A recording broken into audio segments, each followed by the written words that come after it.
Good day mga Lods. Noong nakaraan, tinalakay po natin yung kung paano i-conjugate yung descriptive verbs or adjectives using nien or en.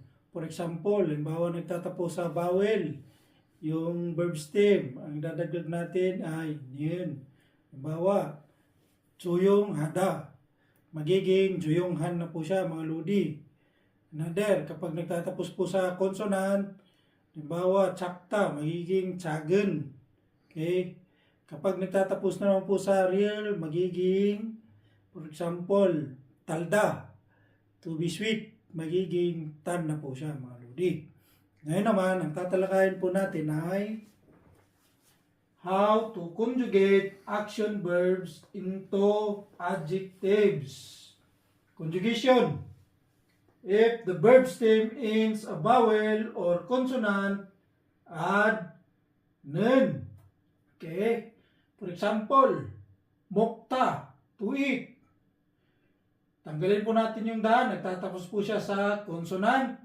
Kaya ang dadagdag natin, nen. Ito na po siya pag pinagsama natin. Mungnen. Hindi po siya moknon mga lodi. Ang tamang pronunciation nito ay mungnen. Okay?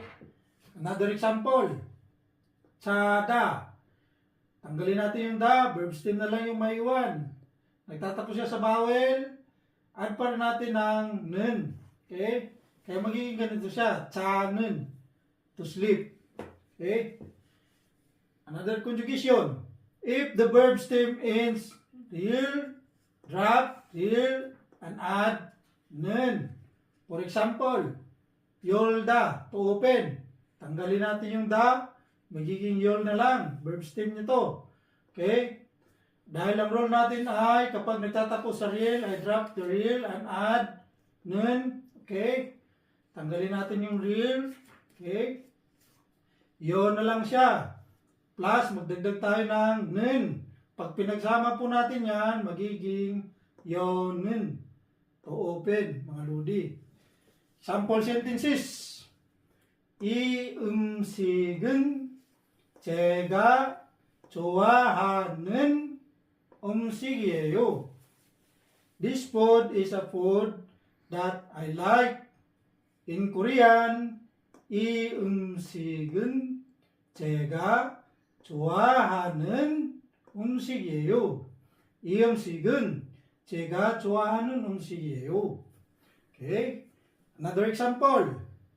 바나나를 먹는 원숭이를 봤어요. I saw a monkey that eats banana. In Korean, 바나나를 먹는 원숭이를 봤어요. 바나나를 먹는 원숭이를 봤어요. Okay? Itong mga to ay present tense po yan, mga lodi. Kapag ginamit natin siya sa past tense, ganito na po siya. Add en if the verb stem ends consonant. Okay? Add nien if the verb stem ends vowel. Okay? For example, 제가 먹은 음식이 아주 맛있어요. Okay? The food that I ate is very delicious.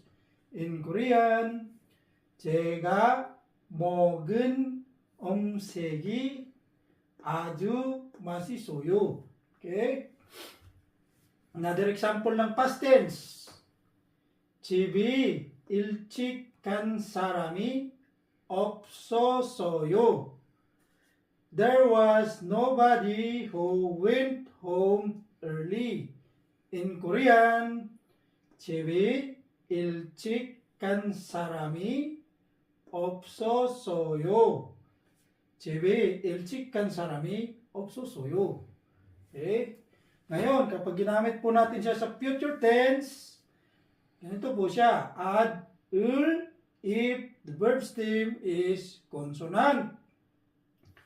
Add real naman po if the verb stem is ending vowel. Okay?